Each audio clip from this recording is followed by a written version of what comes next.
Salut, c'est encore Nick. Aujourd'hui, on va parler agriculture.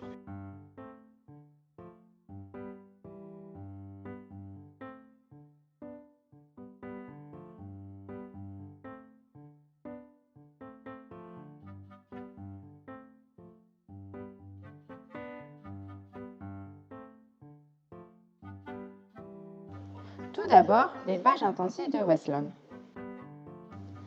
L'élevage intensif est l'élevage post-guerre pour répondre à la grande famine. C'est un élevage industriel à très fort rendement.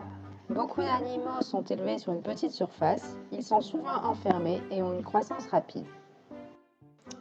Les avantages de l'élevage intensif. L'agriculteur qui fait de l'élevage intensif va pouvoir produire beaucoup et rapidement. On va avoir un fort rendement. Sa viande va être peu chère pour le client qui va pouvoir l'acheter. On parle du modèle quantitatif. Les inconvénients de l'élevage intensif.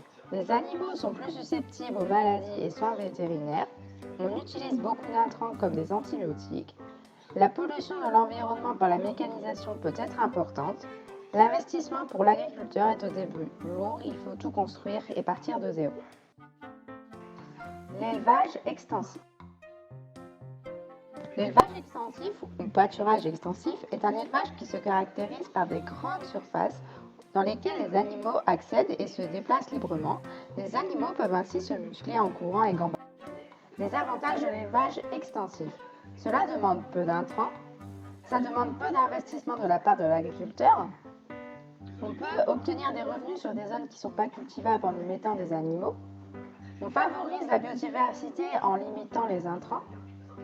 Et il est possible de faire de l'agriculture. Les inconvénients de l'élevage extensif sont de grandes surfaces agricoles nécessaires, un rendement plus faible que l'intensif et un prix de vente pour le client beaucoup plus élevé que l'intensif. Troisièmement, l'élevage vivrier. L'agriculture vivrière est centrée sur l'autoconsommation. On produit pour la famille. La production n'est pas destinée à l'export ni la vente, néanmoins dans certains pays, le reste peut être vendu pour pouvoir payer ses dettes. Les avantages de l'agriculture vivrière. On utilise peu ou pas d'intrants, cela demande peu d'investissement, on favorise la biodiversité et on fait vivre la famille. Les inconvénients de l'agriculture vivrière.